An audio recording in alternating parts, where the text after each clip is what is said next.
Cameroun, affaire Chouta, voici la vengeance de Ferdinand Gogo, et prochaine arrestation de Motaz. Abonnez-vous à Speedy Info. Surtout, n'oubliez pas de liker la vidéo et activer la cloche de notification.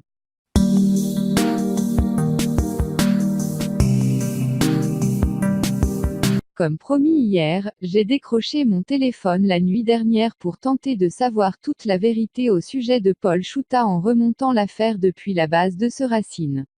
Voici ce qu'il faut retenir de mes recherches, après avoir contacté à la fois des enquêteurs, des proches de Chouta et les plaignants. Étape numéro 1. Auprès des enquêteurs, il m'a été expliqué que la plaignante principale du dossier était ma grande sœur Calixte Beyala.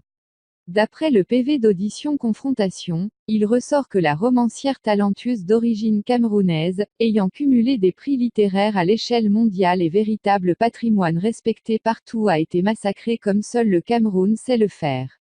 Toujours selon le PV, Calixte Beyala, qui n'adhère à aucun parti politique, a décidé d'émettre son avis citoyen sur les dernières élections camerounaises. Elle a été prise à partie par les supporters déchaînés du MRC, décidés d'en découdre avec quiconque était opposé à leur stratégie de conquête du pouvoir.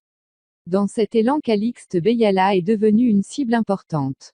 Victime d'insultes jusque dans son intimité. À ces viols à supporter pour une maman et grand-mère, et surtout pour une femme publique. Il se trouve que parmi les personnes les plus virulentes, Paul Chouta a été impitoyable. Le PV comporte des aveux complets de ce dernier où il affirme avoir inventé de fausses interviews pour étayer ses attaques à Dame Beyala. Pour essayer de ramener à la raison, Dame Beyala a essayé de dissuader Paul Chouta, mais ce dernier a été catégorique. Alors Dame Beyala a décidé de faire appel à la justice, malgré elle. Preuve que Dame Beyala n'a jamais voulu faire du mal à son jeune frère Chouta, elle n'a jamais constitué un avocat. La première semaine, Paul Chouta a reconnu ses erreurs, et demandé pardon.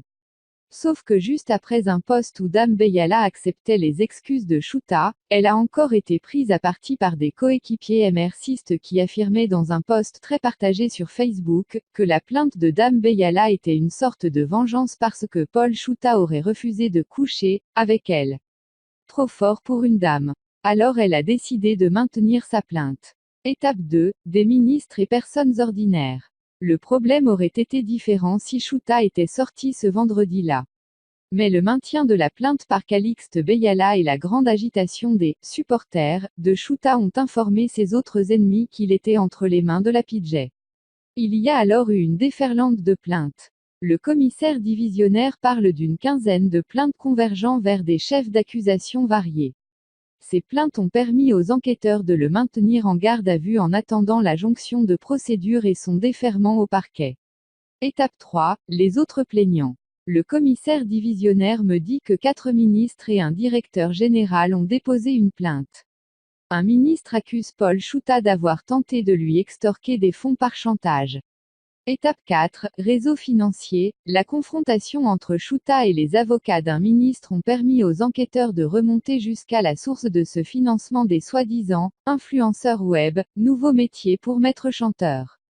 Il a été établi que le travail de Chouta n'était pas seulement rémunéré par le MRC à qui il a fait allégeance, mais sa popularité grandissante a fait de lui un outil à la solde du plus offrant dans les conflits politiques entre ministres au sujet de la CAN. Chouta a été utilisé par 2 ministres pour saboter toute initiative qui visait à faire avancer les travaux de la CAN.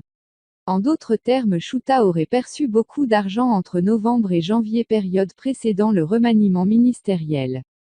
Beaucoup pensent que ce sont les déclarations de Paul Chouta qui ont accéléré l'audition du ministre des Finances Louis-Paul Motaz par le TCS cette semaine. Avec lui, Biduncat. Les deux sont accusés d'avoir saboté les chantiers de la CAN en bloquant les paiements pour régler ses comptes de positionnement politique pré-succession à Ferdinand Gogo, le SGPR. Pour ces mêmes raisons, Louis-Paul Motaz aurait versé d'énormes sommes d'argent à un autre, journaliste, de Facebook nommé Boris Berthold, à qui le MINFI aurait également acheté un appartement à Lille en France.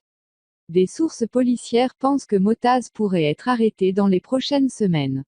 Hier soir, j'ai contacté toutes les parties.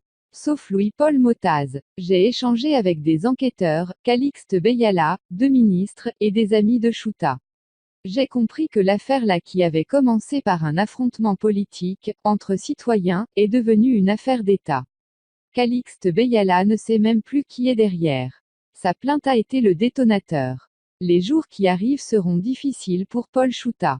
Aura-t-il l'humilité de demander pardon et une grâce au président de la République qui lui conseillait de ne pas être un follower passif? Va-t-il écouter ces orgueilleux en liberté qui lui promettent une hypothétique couronne de héros? Ce que je sais est que ça me fait mal que Paul Chouta soit en prison. J'ai essayé de l'en tirer mais un ministre et d'autres personnes m'ont dit, enlève tes pieds sur ça.